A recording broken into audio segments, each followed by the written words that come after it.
Unfortunately آپ کو اگر پولیٹیکل اسپیس حاصل کرنا ہے تو آپ کو ڈیوائڈ کرنا پڑے گا، یعنی بانٹنے والی بات کرنی پڑے گی، تبھی آپ کامیاب پولیٹکس میں کامیاب ہو سکتے ہیں۔ اچھا، جو مین اسٹریم پولیٹیکل پارٹیز ہیں انہوں نے ایک بڑا ظلم یہ کیا ہے کہ مسلمانوں کے پولیٹیکل لیڈرز ایمرج نہیں ہونے دیا۔ پولیٹیکل پارٹیز کے مسلم لیڈرز ہیں، مسلمانوں کا پولیٹیکل لیڈر نہیں ہونے دیا ہے، اور شاید دوسروں کے ساتھ بھی ایسے ہی کیا، دلتوں کے ساتھ بھی ایسے ہی کیا، فلاں کے ساتھ فلاں، سب آلموسٹ سب کے ساتھ ایسے ہی ہوا ہے۔ تو میں تو اس بات کا بہت ویرودھی ہوں کہ مسلمان بحیثیت مسلم کے اپنا کوئی پولیٹیکل لیڈر بنائے، اس کا ویرودھی ہوں، اور اس کو میں مسلمانوں کی مخالفت سمجھتا ہوں۔ میں ان کو بہت اچھا آدمی مانتا ہوں، اسد الدین اویسی صاحب کو، لیکن یہاں پر میں ان سے بالکل ڈس ایگری کرتا ہوں کہ وہ مسلمانوں کے، انڈین مسلمز کے پولیٹیکل لیڈر بننے کی کوشش کر رہے ہیں۔ اس کو ہم کامیاب ہونے نہیں دیں گے کسی قیمت، بالکل نہیں ہونے دیں گے۔ آپ حیدرآباد کے پولیٹیکل لیڈر بن جائیے، وہ ٹھیک ہے، مجھے وہاں تک بھی منظور ہے کہ وہ آندھرا اور تلنگانہ کے بن جائیں، اس سے آگے نہیں جانا چاہیے ان کو، مہاراشٹر میں نہیں آنا چاہیے ان کو، بالکل نہیں آنا چاہیے۔ السلام علیکم ورحمۃ اللہ، میں ہوں یاسر ندیم الواجدی۔ سرجیکل اسٹرائک کی 50ویں قسط پیش خدمت ہے۔ آج کا یہ پروگرام دو اعتبار سے بڑا اہم ہے۔ پہلی وجہ تو یہ ہے کہ آج ہم سرجیکل اسٹرائک کی ہاف سینچری مکمل کر رہے ہیں۔ تھوڑے بہت وقفوں کے باوجود یہ پروگرام الحمدللہ جاری ہے اور انشاءاللہ آئندہ بھی جاری رہے گا۔ اور دوسری اہم وجہ یہ ہے کہ آج کے پروگرام میں ہمارے مہمان ہیں جمعیت علماء ہند کے قائد اور جنرل سیکریٹری جناب مولانا محمود مدنی صاحب۔ میں تہہ دل سے مولانا کا اس شو میں استقبال کرتا ہوں۔ آبزرور ریسرچ فاؤنڈیشن نے 9 اکتوبر کو دہلی میں ایک پروگرام منعقد کیا جس میں اس نے مولانا محمود مدنی کو مدعو کیا۔ پروگرام میں لوگ اگرچہ کم تھے لیکن سبھی انٹلیکچوئلز تھے، اور اس پروگرام میں مولانا نے جو باتیں کہیں ان میں سے چند باتیں سوشل میڈیا پر خوب وائرل ہوئیں۔ ان کے اسد الدین اویسی صاحب کے تعلق سے ریمارکس نے سوشل میڈیا بلکہ مین اسٹریم میڈیا پر بحث کا ایک بازار گرم کر دیا۔ میرا اپنا ماننا یہ ہے کہ جو بات مولانا محمود مدنی صاحب نے اس پروگرام میں کہی، اس کی بنیاد جمعیت علماء ہند کا ایک قدیم موقف ہے۔ یہ الگ بات ہے کہ اس بات کو شاید اگر دوسرے انداز سے کہا جاتا تو وہ بات زیادہ مؤثر ہوتی، لیکن میرے نزدیک اویسی صاحب کے تعلق سے ان کے ریمارکس ثانوی درجے کے ہیں۔ اصل بات یہ ہے کہ مولانا جس مقام پر ہیں وہاں ان کے منہ سے نکلی ہوئی ہر بات جمعیت علماء ہند کی پالیسی بن جاتی ہے۔ تنظیم کا شاندار ماضی اور روشن مستقبل ہے، اس کی پالیسیاں ملک کے مسلمانوں کے سامنے بالکل واضح ہونی چاہیے، خواہ وہ مسلمان اس تنظیم سے جڑے ہوئے ہوں یا نہ ہوں۔ اس لیے ORF میں کی گئی تقریر کی بنیاد پر میں آج مولانا سے کچھ سوالات کرنا چاہوں گا۔ مولانا، میرے سوالات نہ ہو کر مناقشہ ہوں گے، اور اس کی وجہ یہ ہے کہ میں خود اور اسی طریقے سے ہمارے ناظرین ہم یہ سمجھنا چاہیں گے کہ آپ کے نزدیک ہندوستان میں مسلمانوں کا کیا فیوچر ہے۔ اور اس تعلق سے میرا جو پہلا سوال ہے وہ یہ ہے کہ آپ کی تقریر سے مجھے بارہا ایسا لگا کہ آپ ایک اپولوجیٹک مسلم لیڈر، یعنی آپ کا جو رویہ رہا وہ معذرت خواہانہ رہا، اور خود آپ نے اس کا اقرار کیا کہ جرمن چانسلر انجلیکا میرکل نے آپ سے کہا کہ آپ ٹیررزم کے خلاف اتنا بول رہے ہیں، ایسا لگ رہا ہے کہ آپ معذرت کر رہے ہیں۔ تو کیا واقعی یہ وجہ ہے کہ ہمارے لیڈروں کا جو رویہ ہے اپنی تقریروں میں وہ معذرت خواہانہ ہو گیا؟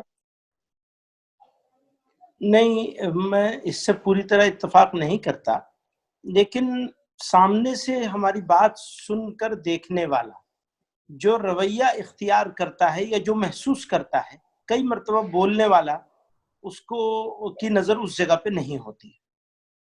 تو ہو سکتا ہے جو میں نے تذکرہ بھی کیا جس کا انجیلا میرکل کے حوالے سے، کہ وہ جب چانسلر بنی تھی جرمنی کی، اس سے 1 مہینہ پہلے انڈیا کی وزٹ ہوئی تھی اور وہ جمعیت کے آفس میں مجھ سے ملنے کے لیے آئی تھی۔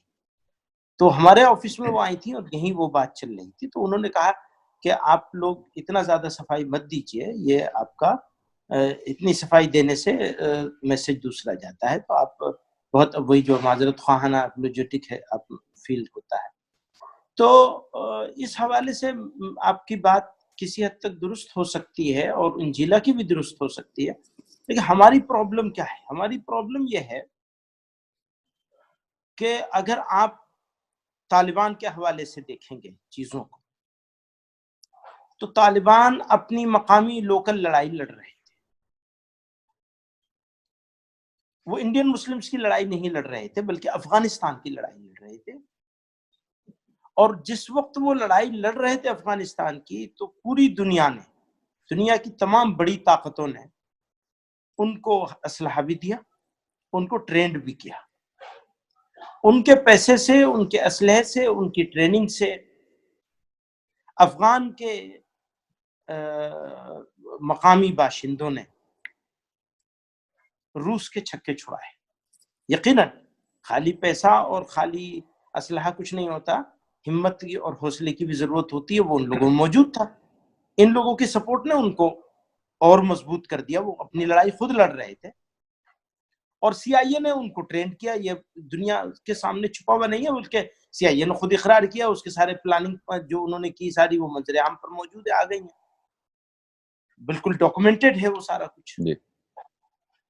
اب قصہ کا دوسرا رخ شروع ہوتا ہے، وہ یہ ہوتا ہے کہ عالمی طاقتیں روس کو ہزیمت دلوانے کے بعد ان کو بھی ویسے ہی غلام بنا کے رکھنا چاہتی تھی جیسے ببرک کارمل کے ذریعے سے روس ان کو غلام بنا کے رکھنا چاہتا تھا، جو ان کے سرشت میں نہیں افغانیوں کے. وہ کسی کو غلام نہیں بن سکتے. اس کا تعلق مذہب سے کم ہے اور مقامی قبائلی خودداری سے زیادہ ہے.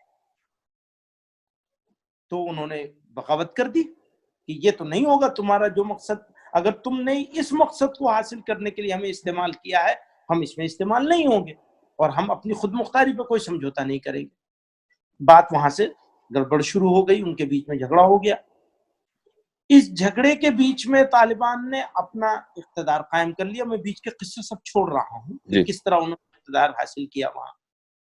اور عجیب بات یہ ہے کہ بہترین وہ زمانہ تھا جس زمانے میں ان کا اقتدار تھا جی دنیا کے لیے. میں ان کے لیے نہیں بات کر رہا ہوں، دنیا کے لیے. کیوں؟ دنیا کے سامنے اس وقت 5 بڑے مسائل میں سے ایک بڑا مسئلہ ہے منشیات. وہ زمانہ اگر آپ اٹھا کر کے دیکھیں تو اس علاقے سے منشیات کی پیداوار اور ترسیل پچھلے 300 سال کی تاریخ میں سب سے اقل درجے پر تقریباً ختم ہو گئی تھی. ختم ہونے کا وعدہ اعلان نہیں کر رہا ہوں، جی. یعنی کہنا نہیں چاہتا، حالانکہ ختم ہی ہو گئی تھی، لیکن اقل درجے میں تو ضرور تھی، کیونکہ وہ لوگ اس کے ثبوت میں کچھ چیزیں لاتے ہیں کہ ختم نہیں ہوئی. اچھا بھیا ختم نہیں ہوئی تھی تو سب سے کم تر درجے پہ تو پہنچ گئی تھی. جی. تو اس کا مطلب یہ کہ دنیا جو سب سے دہشت گردی سے زیادہ جو بڑے مسئلے پر دنیا گزر رہی ہے، یہ خود مانتے ہیں کہ اس وقت دہشت گردی سے زیادہ بڑا مسئلہ دنیا کے سامنے منشیات. منشیات کے سے چھٹکارا ملنے کے قریب ہو گیا تھا. یہ تو وہ بھی مانتے ہیں، تو جو وہ مانتے ہیں وہی کہہ رہا ہوں، اس سے آگے نہیں بڑھتا. اسی کو لوگ اپولوجیٹک سمجھتے ہیں کہ یہ تو ان کی زبان کو مان لیتے ہیں. ہاں بھیا ہم ان کو مان لیتے ہیں، یہ تو مان رہے ہو نا کہ 300 سال میں اتنا کم کبھی نہیں ہوا تھا جتنا کم اس زمانے میں ہوا تھا، تو اسی پر بحث کر لو. بہرحال اب وہ چلے گئے، لیکن ان کے رہنے کے زمانے میں انہوں نے اپنا جو اپنی طرف سے جو ڈکلیریشن دیا اپنے مسلک کا، اس کو دیوبند کے حوالے سے، حضرت شیخ الہند رحمۃ اللہ علیہ کے حوالے سے انہوں نے اپنے آپ کو اپنی پہچان یا اپنے دستور اور اپنی سب چیزوں اپنی آئیڈیالوجی گویا کہ انہوں نے دیوبند سے لنک کی. جی ہاں بالکل. جی. اب ان کا نظریہ، ان کی آئیڈیالوجی، ان کا مسلک دیوبند اور شیخ الہند سے وابستہ ہے رحمۃ اللہ علیہ سے، تو آٹومیٹک دیوبند ٹارگٹ پر آ گیا. اچھا پاکستان کے دیوبندی مدارس آلریڈی وہ تو ان کو تو سی آئی اے نے انوالو کروایا تھا. جی. ان کو تو سب یعنی وہی چینل استعمال کیا گیا تھا. جی. اس کو یہ بھی تھوڑا کنٹروورشیل بات ہے، اس لیے میں اس کو واپس لیتا ہوں. سی آئی اے کا استعمال کرنے کی ضرورت نہیں، لیکن مدرسے استعمال ہوئے تھے جی اس افغانستان کی آزادی کے لیے اور روس سے مقابلے کے لیے. پر دیوبند کا کہیں لینا دینا، یعنی دیوبندی مسلک آپ کہہ سکتے ہیں، لیکن دیوبند مدرسے کا کہیں سے کوئی لینا دینا نہیں تھا سارے معاملے. نہ تھا، نہ ہے، نہ آگے ہوگا انشاءاللہ، کیونکہ دیوبند کا مدرسہ تو ایک تعلیمی ادارہ ہے. پر بین الاقوامی میڈیا، پاکستان کا میڈیا اور انڈیا کا میڈیا سب کے ٹارگٹ پر دارالعلوم دیوبند آ گیا. دیوبند سے ہٹ کر بات دارالعلوم دیوبند پر آ گئی. ایسے میں جب تک وہاں کا معاملہ رہا تب تک بھی خاموشی ٹھیک تھی ہماری، لیکن جب انڈیا میں انسیڈنٹ ہونے لگے یا پلاننگ کے تحت کرائے جانے لگے، دونوں باتیں ہیں، جی جی کچھ ہوئے بھی ہیں اور کچھ کرائے بھی گئے ہیں ایجنسیوں کی طرف سے، اور اس میں تہمت ہمارے اوپر مسلمانوں پر عموماً اور دیوبند اور مسلک دیوبند کے ماننے والوں پر خصوصاً دونوں طرف سے آنے لگی. 3 طرف سے. نمبر 1 ایجنسیز، نمبر 2 میڈیا، یا یوں کہیں نمبر 1 میڈیا، نمبر 2 ایجنسیز، اور نمبر 3 برادران اسلام کا بھی ایک حلقہ، میں نام نہیں لوں کسی کا، بھی کہنے لگا کہ یہ تو ایسے ہی ہے. تو دیوبندی، مودودی، وہابی تینوں کو کلب کر دیا گیا ہے، اور کلب کر کے شدت پسندوں کے ساتھ جوڑ دیا گیا. ایسے ماحول میں جمعیت علماء کو کھڑا ہونا پڑا ڈیفینڈ کرنے کے لیے. اب جب بھی انسان ڈیفینڈ کرنے کے لیے کھڑا ہوگا، نیچر ہے کہ اس کی کسی نہ کسی بات کو آپ اپولوجیٹک محسوس، معذرت خواہانہ محسوس کر سکتے. نہیں، میں سمجھتا ہوں کہ جو آپ کا جو رویہ رہا یا آپ کا جو رسپانس رہا ٹیررزم کے تعلق سے، اور آپ نے جو استفتاء لکھا دارالعلوم کو، پھر دارالعلوم کی طرف سے فتویٰ آیا، وہ تو وقت کی ضرورت تھی. یہ الگ بات ہے کہ اینجلیکا میرکل نے شاید اس فتوے کے تعلق سے نہیں، بلکہ اس فتوے کی جتنی تشہیر کی گئی، آپ نے 100 کانفرنسز کی، شاید اس تعلق سے اس نے کہا ہو. لیکن میرا جو سوال تھا وہ دراصل جو آپ جی ایک منٹ میں کلیریفیکیشن کے بیچ میں انٹروین کر رہا ہوں. وہ جو انجیلا میرکل کی وہ میٹنگ تھی، وہ 2004 کی تھی. فتویٰ آیا ہے 2008 میں. ٹھیک ہے، بہت پہلے کی بات تھی. ٹھیک ہے، ہم لڑائی بہت پہلے سے لڑ رہے ہیں، فتویٰ تو بہت بعد میں آیا ہے. بہتر ہے. جی، جو ORF میں جو آپ کی تقریر ہے، اس میں دراصل اس کے تعلق سے میرا اپنا جو نظریہ رہا اس کو دیکھنے کے بعد، اس میں ایسا لگا کہ کچھ معذرت خواہانہ جو ہے وہ تقریر ہوئی ہے. مثال کے طور پر آپ نے ایک موقع پر کہا کہ میں امریکہ میں ایک صاحب سے گفتگو کرتے ہوئے میں نے ان سے یہ کہا کہ آپ کو یہ کہنا چاہیے کہ نیشن فرسٹ. اور دوسری بات آپ نے یہ کہی کہ ہم مسلمانوں نے ہندوستان میں جو غلطی کی ہے وہ یہ کہ ہم نے اپنی زبان الگ رکھی. حالانکہ اس طرح کی بات آپ کبھی سکھوں سے نہیں سنیں گے، کبھی دوسری کمیونٹی سے نہیں سنیں گے جن کی زبان ہندی نہیں ہے یا کوئی دوسری زبان ہے. تو یہ جو چیز ہے یہ معذرت خواہانہ رویہ ہے کہ ہم نیشن کو فرسٹ کہیں. تو کیا واقعی نیشن فرسٹ ہے اور اسلام سیکنڈ ہے؟ یہ اچھی بات آپ نے اٹھائی ہے مولانا. تو اسی کے اوپر بات کر لیتے ہیں. پہلے میرا کہنا اس بارے میں بہت واضح ہے کہ جب آدمی ہم سے سوال کرتا ہے نیشن کے بارے میں تو ہم کہتے ہیں نہیں، ہمارا اسلام پہلے ہوگا. میں نے اس کو ایک موقع پہ دوسرے انداز سے کہا تھا کہ مجھے یہ بتاؤ کون سی آنکھ رکھوں، کون سی پھوڑ دوں، یا مجھ سے آپ یہ کیوں پوچھنا چاہتے ہیں کہ میں ماں سے زیادہ محبت کرتا ہوں یا باپ سے زیادہ محبت کرتا ہوں. یہ جوابات میرے پچھلے 10 سالوں میں 15 سالوں میں لگاتار میڈیا میں آتے رہے. میں اب ایک قدم آگے بڑھا ہوں اور میں یہ کہہ رہا ہوں کہ اگر مجھ سے کوئی سوال کرے گا تو میں کہوں گا نیشن فرسٹ. لیکن تم گدھے ہو، یہ سوال تم اسلام کے مقابلے میں کیوں کر رہے ہو؟ یہ تو میرے سے سوال تم چائنا کے مقابلے میں کرو، امریکہ کے مقابلے میں کرو، اور کسی ملک کے مقابلے میں کرو جس سے انڈیا کا کمپٹیشن ہو یا لڑائی ہو یا نہ بھی ہو لڑائی. آپ مجھ سے سوال کریں تم انڈین ہو یا پاکستانی ہو، پہلے تو میں کیا کہوں گا؟ نیشن فرسٹ، میں انڈین ہوں. نہیں، اگر آپ یہ بات کہیں گے کہ نیشن فرسٹ، اس کا مطلب یہ ہے کہ کوئی آدمی مثلا یہ کہہ رہا پاکستانی پہلے ہیں کہ انڈین پہلے ہیں، اور آپ نے کہا میں نیشن فرسٹ، تو اس کا مطلب آپ خود یہ ایڈمٹ کر رہے ہیں کہ میں پاکستانی سیکنڈ ہوں، جبکہ ہم تو پاکستانی نہ سیکنڈ ہے، نہ تھرڈ ہے، نہ فورتھ ہیں. ہاں، آپ اس کو اس طرح کہہ سکتے ہیں، لیکن میں جو کہنا چاہ رہا ہوں اس کا آپ نے یہ مطلب نکالا ہے تو میں اس کو واپسی دوسرے انداز سے آپ سے کہتا ہوں. میرا کہنا یہ ہے کہ اسلام کا اور نیشن کا کوئی مقابلہ نہیں ہو سکتا.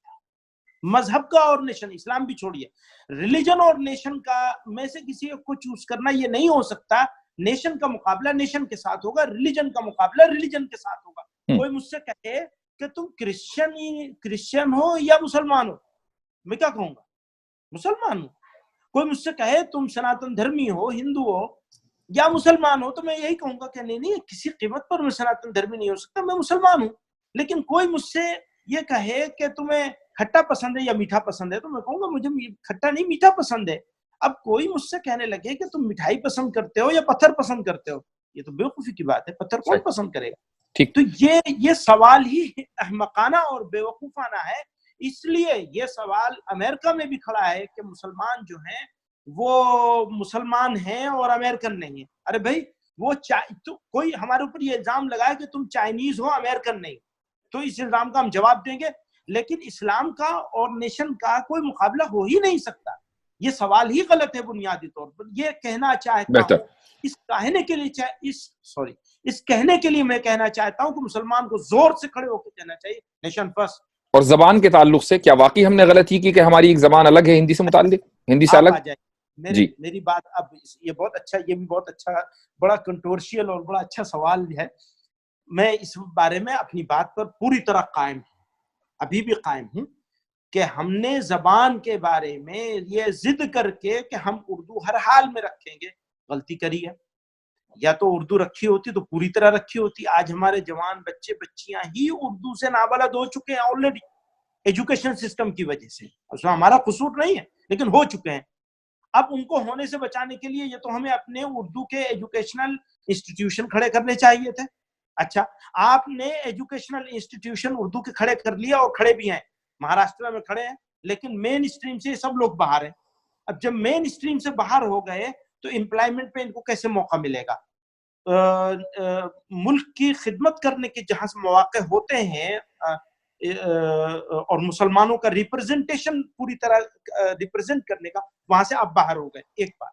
لیکن اس سے ہٹ کر کے ایک بہت ہی باریک سا نقطہ ہے جو میں آپ کی شاید سمجھ میں آ جائے، اللہ کرے نہیں تو پھر آپ اور ہم لوگ ڈس ایگری کریں گے اس سے.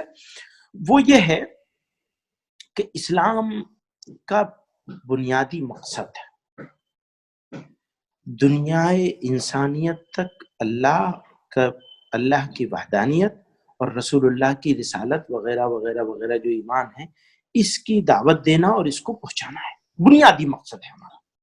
میں ایسا سمجھتا ہوں، پتہ نہیں آپ اس سے ایگری کریں گے یا نہیں.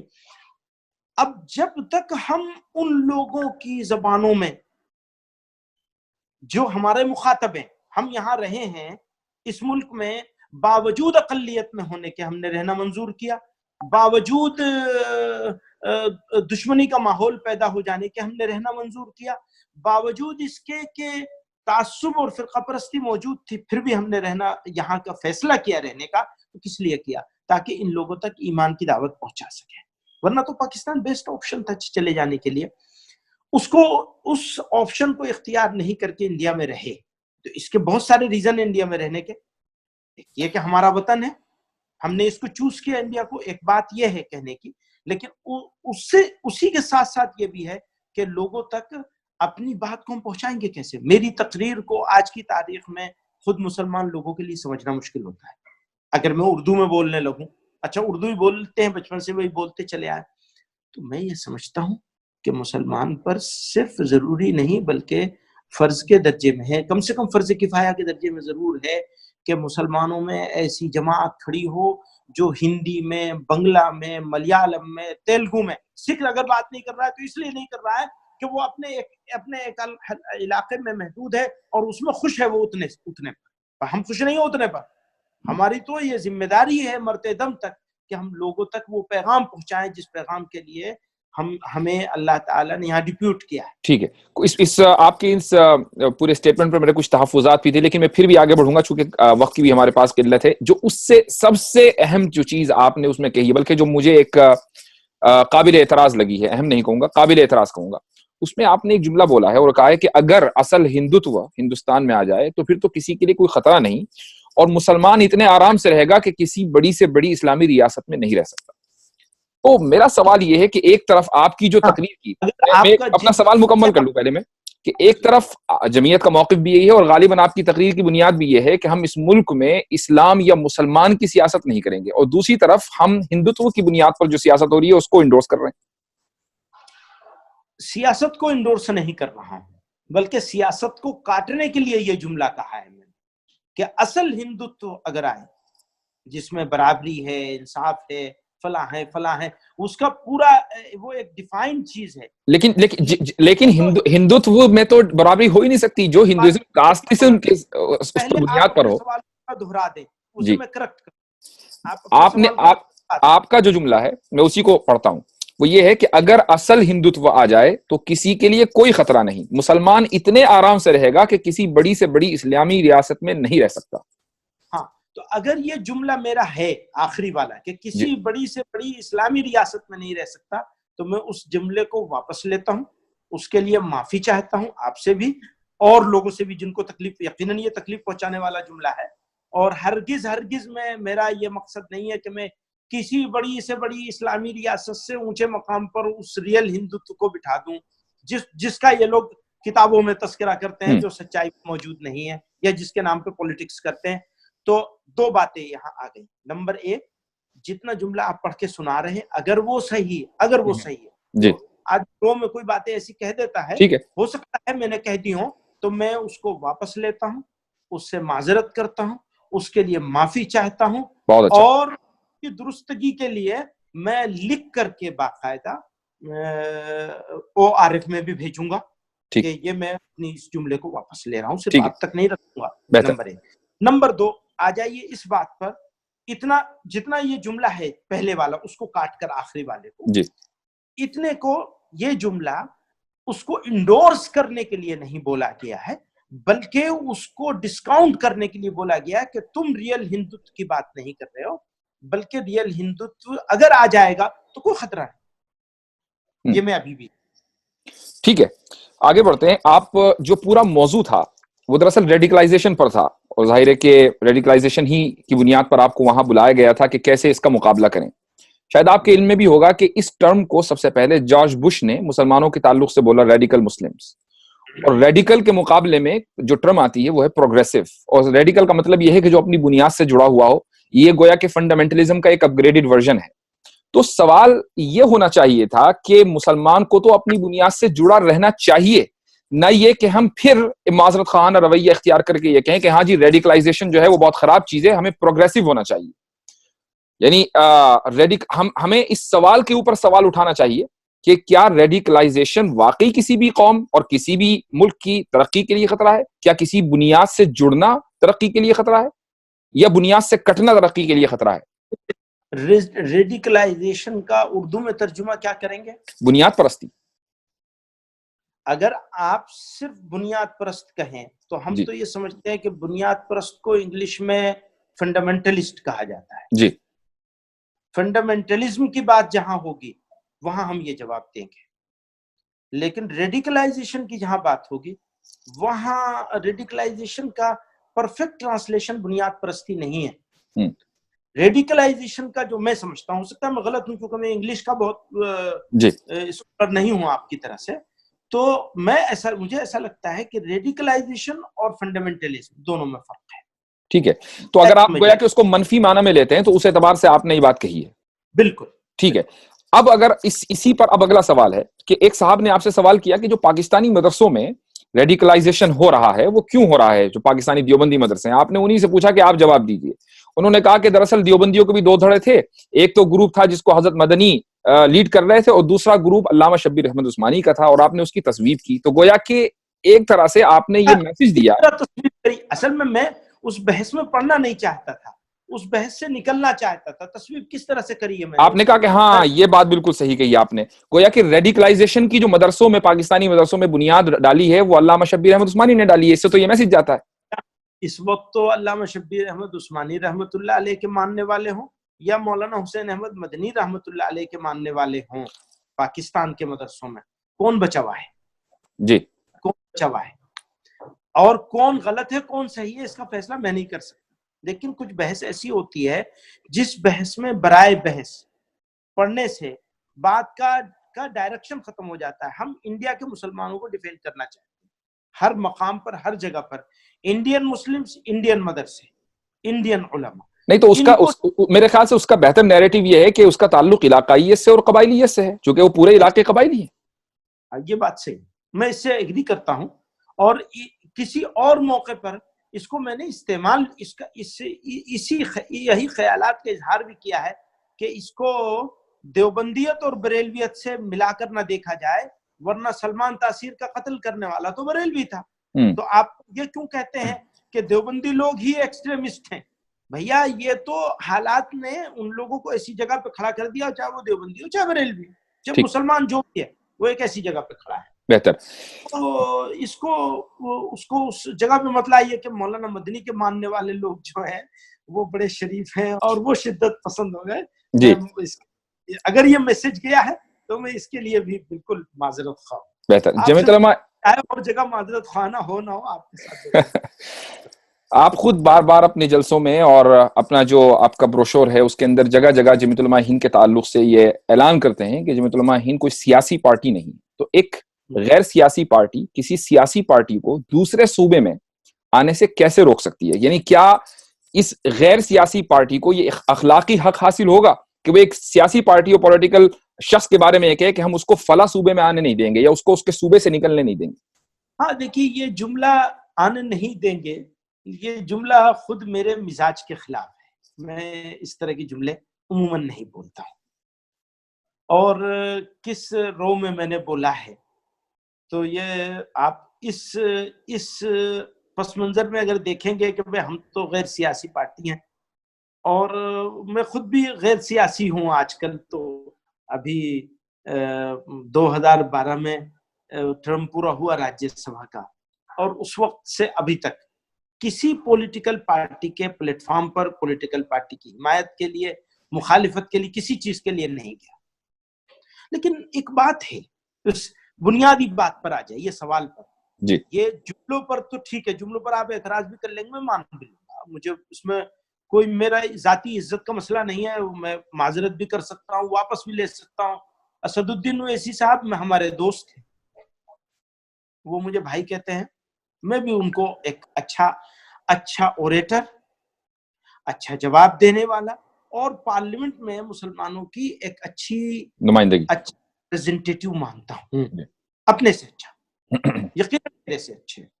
بالکل ہی میں اس کا اعلان کر سکتا ہوں کہ وہ بحیثیت پارلیمنٹ کے بھی، بحیثیت انسان کے بھی، میں وہ تو خیر اب وہ پھر دوسری طرف چلی جائے گی بات، بحیثیت پارلیمنٹیرین کے وہ ہر حال میں میرے سے بہتر پارلیمنٹیرین ہے. یہ ڈسکلیمر میرا آپ نوٹ کر لیجئے، وہ ہر حال میں مجھ سے بہتر پارلیمنٹیرین ہے. میں مولانا بدر الدین صاحب کو بھی، جو کہ جمعیت علماء کے صوبائی صدر ہیں، AIUDF کے صدر ہیں، ہاتھ جوڑ کے ان سے درخواست کر چکا ہوں، پلیز آسام سے باہر مت نکلیے. جو کام کرنا ہے آسام کی زمین کو اپنی زمین بنائیے، طاقت وہاں لگائیے جتنی طاقت آپ لگا سکتے ہیں. اور معاف کریے گا، آسام کے بارے میں بھی میری پختہ رائے ہے کہ جن اسمبلی حلقوں میں اور پارلیمانی حلقوں میں جیتنا ناممکن ہو ان کا، وہاں سے ان کو ہرگز نہیں کھڑا ہونا چاہیے، ہرگز نہیں کھڑا ہونا چاہیے. اور آج کے حالات میں تو میں یہ کہنا چاہتا ہوں کہ اگر اس طرح کی کوشش وہ کریں گے تو ہم ان کو بھی اپوز کریں گے. تو گویا کہ نیشنل لیول کے اوپر اگر مسلمانوں کا ایک مسلم قائد ابھرتا ہے تو وہ آپ اس کو اپوز کریں گے، اور آپ سمجھتے ہیں کہ وہ نیشنل انٹرسٹ میں نہیں ہے. آپ میری بات، اس کا مطلب میں اپنی بات سمجھا ہی نہیں سکا. نیشنل لیول پر جی مسلمانوں کی قیادت کا سوال نہیں ہے، سوال ہے اسمبلی اور ان اسمبلی اور پارلیمانی حلقوں میں جہاں مسلمان اپنے بل پر یا اپنے ساتھ کسی گروپ کو لے کر، مثلا دلتوں کو ساتھ لے لیں اور دلتوں کو ساتھ لے کر ان کے ساتھ ایسی پوزیشن کھڑی ہو جائے کہ ہاں یہ سیٹیں جیتی جا سکتی ہیں، ان سیٹوں پہ شوق سے لڑیں. اگر میرے پاس، مجھے بہت زیادہ تفصیل نہیں معلوم تھی کہ آپ اس حوالے سے کوئی تفصیل لیں گے تو میں آپ کو وہ ڈیٹا پیش کر سکتا ہوں، اب نہیں اگلی کسی اس میں، یا بھیج دوں گا میں آپ کو. وہ ڈیٹا موجود ہے کہ مہاراشٹر کی اسمبلی میں کن سیٹوں پر کیا کیا فائدے ہوئے، کیا کیا نقصان ہوئے. اور آسام میں بھی یہ ہوا ہے. آسام کی صوبائی اسمبلی میں کم سے کم 12-14 سیٹیں ایسی ضرور ہیں، لوگ تو 22-25 کہتے ہیں، لیکن پوری احتیاط کے ساتھ کہہ رہا ہوں 12-14 سیٹیں ایسی ہیں جن پہ اگر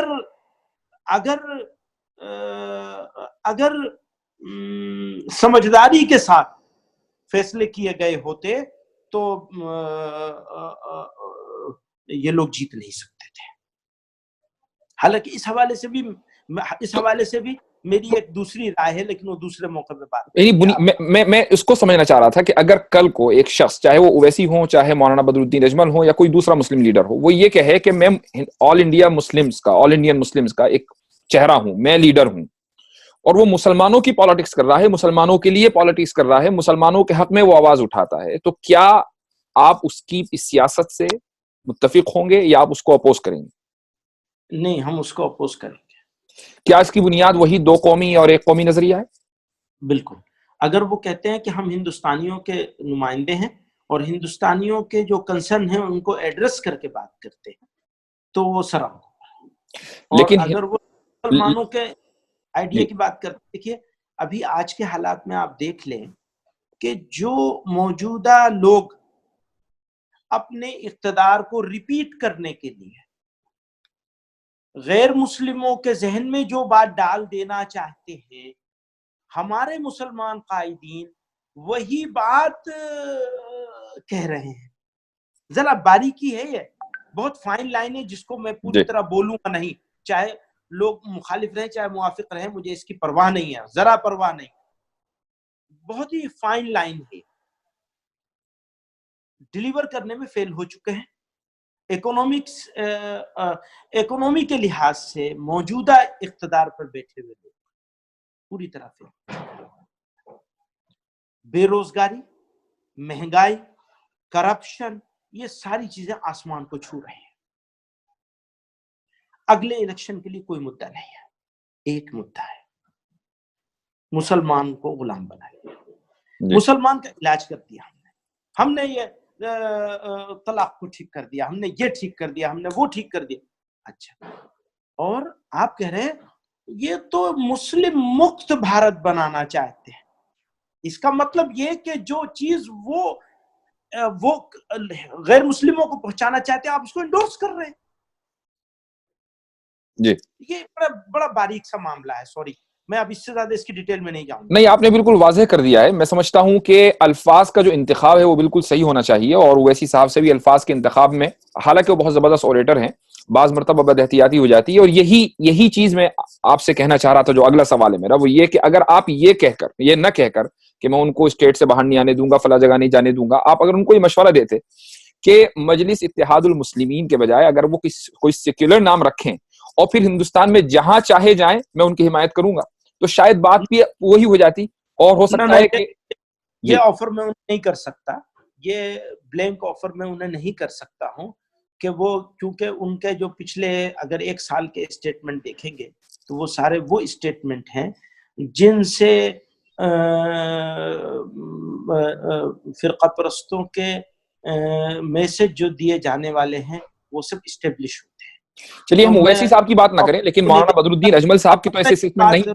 البتہ یہ بات ضرور ہے کہ مجھے یہ کہنے کا مجھے یہ بالکل نہیں کہنا چاہیے کہ میں ان کو باہر نہیں آنے دوں گا، مجھے صرف یہ کہنا چاہیے کہ میں اس کو اپوز کروں۔ آپ یہ بھی مانتے ہیں اسی اسپیچ میں آپ نے یہ بھی کہا کہ مین اسٹریم سیاسی پارٹیوں نے مسلم قیادت کو ابھرنے نہیں دیا، اور اب ظاہر ہے کہ صورتحال تو وہی، اس کے اندر کوئی تبدیلی نہ ہو رہی ہے اور نہ بظاہر ہوتی دکھ رہی ہے۔ کوئی مسلم لیڈر اس وقت ایسا نہیں ہے جو ان مین اسٹریم پولیٹیکل پارٹیز میں ہو اور لیڈ کر رہا ہو۔ اب اگر مسلمان اپنی لیڈرشپ بھی تیار نہ کریں اپنی پارٹیز کے بلبوتے پر، چاہے وہ اویسی کی پارٹی ہو یا پھر مولانا اجمل صاحب کی پارٹی ہو، تو آخر پھر ایک آزاد جمہوریت میں مسلمانوں کا شیئر کیا رہ گیا؟ دیکھیے یہ سوال بلیک اینڈ وائٹ میں کرنا مشکل ہے اس کا جواب، لیکن مولانا بدر الدین صاحب ہوں یا اویسی صاحب ہوں، یہ موجود ہیں پارلیمنٹ میں، اور مولانا بدر الدین صاحب تو ان کے ڈبل ہیں، جسمانی اعتبار سے نہیں، اس کے اعتبار سے ان کے پاس ایک ایم پی ہے، ان کے پاس تین ایم پی ہیں، اور ایک ہندو ہے اس میں سے۔ اگر دو مسلمان ہیں تو ایک ہندو ہے، اور اگر وہ صحیح معنوں میں لڑ لیتے، صحیح طرح سے ساتھ دے دیتے تو ہو سکتا ہے 3 ہندو ہو جاتے اور 2 ہی مسلمان رہتے، جس طرح لڑایا انہوں نے۔ اور میرا مشاہدہ یہ ہے کہ حتی الامکان ان کی کوشش یہ ہوتی ہے کہ کوئی بھڑکاؤ بات نہ کریں اور سمپلسٹی کے ساتھ بات چیت کریں، اور جمعیت کا جو ایک فلسفہ رہا ہے غیر مسلموں کو ساتھ لے کے چلنے کا، مولانا بدر الدین حتی الامکان اس پہ رہنے کی کوشش کرتے ہیں۔ ایک آدھ جملے کی شکایت ضرور پکڑ میں مل جائیں گے، جیسے مجھ سے ہی بولنے میں بہت ساری غلطی ہوتی ہے، آپ سے میں اقرار کر رہا ہوں کہ ہاں مجھے اویسی صاحب کو یہ نہیں کہنا چاہیے تھا کہ آپ باہر نہیں آنے دوں گا، ایسا کہنا، میں کوئی ٹھیکیدار ہوں کیا قوم کا؟ ایک چھوٹا سا ورکر ہوں، اپنی ایک رائے دے رہا ہوں کہ ان کو وہ مجھے یہ دینا چاہیے تھا، ان کو باہر نہیں آنا چاہیے، اگر وہ باہر آئیں گے تو ہم اس کے اوپر اپنی طرف سے اس کو ناپسندیدگی اور اس کو کرٹیسائز کریں گے، اس کو اپوز کریں گے کہ آپ کو باہر نہیں آنا چاہیے۔ تو اتنی بات مجھے رکھنی چاہیے تھی، اس طرح سے نہیں رکھنی چاہیے۔ اب بات یہ آتی ہے کہ مسلمانوں کی قیادت چلی جائے گی یا چلی گئی ہے اور آپ ابھرنے نہیں دے رہے ہیں، تو بھیا مولانا بدر الدین صاحب کو تو جمعیت والوں نے کھڑا کیا ہے، جمعیت کے سپورٹ سے کھڑے ہوئے ہیں، وہ جمعیت کے ساتھ کھڑے ہیں، ابھی بھی جمعیت کے ساتھ ہیں، جمعیت کے عہدیدار ہیں، وہ مرکز میں بھی ورکنگ کمیٹی میں ہیں اور وہاں صوبائی صدر ہیں، بھائی وہ پوری جماعت چلا رہے ہیں۔ تو ہم یہ ایسا کیوں ناپسند کریں گے کہ مولانا بدر الدین نہ آئیں یا اویسی صاحب نہ آئیں؟ نہیں، میرا سوال یہ نہیں ہے، میرا سوال یہ تھا کہ مسلمانوں کا جمہوریت میں شیئر کیسے رہے گا جبکہ کوئی قیادت نہ تو مین اسٹریم پارٹیز میں ہے اور نہ ہی مسلمان۔ جی، اس کے دو جواب ہیں۔ نمبر ایک، کیا ہم امامت کے لیے کسی غیر مسلم کو لا رہے ہیں؟ ہم کہہ رہے ہیں مسلمان کے لیے جتنا فائدہ مسلمان سے ہوگا اس سے زیادہ ایماندار غیر مسلم سے بھی ہو سکتا ہے، نمبر ایک۔ نمبر دو، مسلمان قیادت میں جو شخصیات کھڑی ہو رہی، کیا آپ نے کبھی ان کو جمعیت کی طرف سے یا میری طرف سے اپوز کرتے ہوئے سنا ہے؟ یہ ان کے جو پھیلاؤ کی کوشش ہے اور اس کوشش کے نتیجے میں غیر فرقہ پرست طاقتوں کو، ان کی کمزوریاں ہیں غیر فرقہ پرست طاقتوں کی بھی، کہ انہوں نے مسلم قیادت کا بحران پیدا کیا اور وہ مسلمانوں کے ساتھ ہی نہیں کیا، وہ دلتوں کے ساتھ بھی کیا، تبھی دلت الگ کھڑے ہوئے ہیں، دلتوں کی جماعت کھڑی ہوئی۔ تو یہ ان کی کمزوریوں کے باوجود ہم لوگوں کی، سب کی، آپ کی بھی اور ہماری بھی یہ خواہش ہے کہ ایسے حالات نہ پیدا ہوں کہ بد سے لڑائی کے چکر میں بدتر آ جائے۔ نہیں، اسی نیریٹو پر تو ہم گزشتہ 70 سال سے جی رہے ہیں اور بد سے بدتر ہی حالات ہوتے آ رہے ہیں۔ ایسا تو نہیں ہوا کہ ہم نے اس نیریٹو کی وجہ سے بی جے پی کو روک لیا ہو یا ہندوتوا کو پھیلنے سے روک لیا ہو، حالات تو بدتر ہی طرف بڑھے ہیں۔ پھر آپ چینج کر دیجئے، آپ نے بی جے پی کے ساتھ دشمنی کیوں کر رکھی ہے؟ اس کو بھی ختم کر دیجئے۔ یہ میرا سوال ہے۔ نہیں، میرا کہنا یہ ہے، رکھتا ہوں یا نہیں رکھتا؟ نہیں، بالکل رکھتے ہیں آپ۔ تو میرا ایک سوال ہے جی، کہ کیا ایسا نہیں آپ محسوس کرتے کہ مسلمانوں کا نقصان اگر سیاسی سو کالڈ سیکولر پارٹیوں کے ساتھ رہنے کی وجہ سے ہوا ہے، تو پھر آپ نے ایک پارٹی کو فرقہ پرست مان کر اس کے لیے دروازے بند کر دیے، تو آپ کے پاس مول بھاؤ کرنے کی طاقت نہیں رہی۔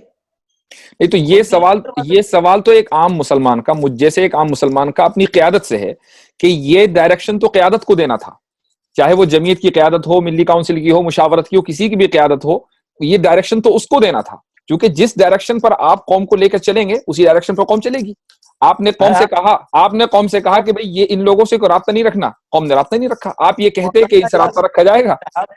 مولانا یاسر ندیم صاحب، اس ملک ہندوستان میں مسلمان آگے چلتا ہے، اس کے قائدین اس کے پیچھے چلتے ہیں۔ کسی قائد میں ہوا کے رخ کے خلاف بولنے کی ہمت نہیں ہے۔ آپ کو معلوم ہے کتنے جوتے کھا رہا ہوں میں؟ ایک ہی جملہ ہے، وہ اس کی تہ میں جائے بغیر، بس کفر ہی کا فتویٰ نہیں آیا، باقی سارے آ گئے ہیں۔ تو آپ وہ تو مسلمان آگے چلتا ہے، لیڈر پیچھے چلتے ہیں، پکی بات ہے، بالکل بنی ہوئی۔ اگر صحیح ڈائریکشن مولانا آزاد اور مولانا حسین احمد مدنی کی بھارت کے مسلمانوں نے مان لی ہوتی، پاکستان بن گیا ہوتا؟ کبھی نہیں بنتا۔ مانا کہاں ہے؟ یہ تو فیل تھے، معاف کریے گا، 100% فیل تھے۔ اس کے باوجود بھارت میں پاکستان سے زیادہ مسلمان بسے ہوئے ہیں، اور الحمدللہ اطمینان کے ساتھ کہتا ہوں میں، پڑوس کے جتنے ملک ہیں ان سے اچھے حال میں ہیں ہم، خرابیوں کے باوجود۔ اس کا یہ مقصد نہیں ہے کہ کوئی خرابی نہیں، بہت خرابیاں، اس کے باوجود الحمدللہ اچھے حال۔ بہت شکریہ۔ نہیں ہے, ہم نے حاصل کیا ہے بہت کچھ, پہلے بھی ہم نے حاصل کیا تو 70 سالوں میں بھی بہت کچھ حاصل کیا. بالکل بالکل صحیح. ناظرین, آج کی اس گفتگو سے یہ بات کھل کر سامنے آتی ہے کہ مولانا محمود مدنی صاحب کا ایک ویژن ہے, ایک نظریہ ہے, اور نظریات میں اختلاف ہوا ہی کرتا ہے, بلکہ مختلف نظریات کا ہونا صحت مند معاشرے کی دلیل ہے, اور یہ بیماری نہیں ہے جس سے ایک دوسرے کو متون کیا جائے. آج آپ نے خود دیکھا کہ مولانا نے اپنے بہت سے نظریات سے یا اپنے بہت سے جملوں سے رجوع کیا ہے, یہ ان کے وسعت ظرفی کی دلیل ہے. سیاسی میدان میں اس طرح کے بیانات روزمرہ کا معمول ہیں. ایسے بیانات سے اگر آپ کو اختلاف ہے تو دائرے میں رہ کر اختلاف ضرور کیا جائے. گزشتہ چند دنوں سے سوشل میڈیا پر جس زبان کا استعمال ہوا ہے وہ قطعاً نامناسب اور غیر اسلامی ہے. میں ایک بار پھر آپ لوگوں کو یاد دلانا چاہوں گا کہ آج کا پروگرام سرجیکل اسٹرائک کی 50ویں قسط ہے, اور آپ حضرات کی ترغیب اگر ملتی رہی تو انشاءاللہ ہم آگے بڑھتے رہیں گے. یوٹیوب پر ہمارا چینل ہے پیٹریوٹک انڈین پلس, اس کو ضرور سبسکرائب کریں. میں مولانا کا ایک بار پھر تہہ دل سے شکر گزار ہوں کہ آپ نے ٹائم نکالا اور آج کے پروگرام میں آپ تشریف لائے. بہت بہت شکریہ, جزاکم اللہ. اگلے ہفتے پھر ملاقات ہوتی ہے ایک نئے موضوع اور نئے مہمان کے ساتھ. السلام علیکم ورحمۃ اللہ وبرکاتہ.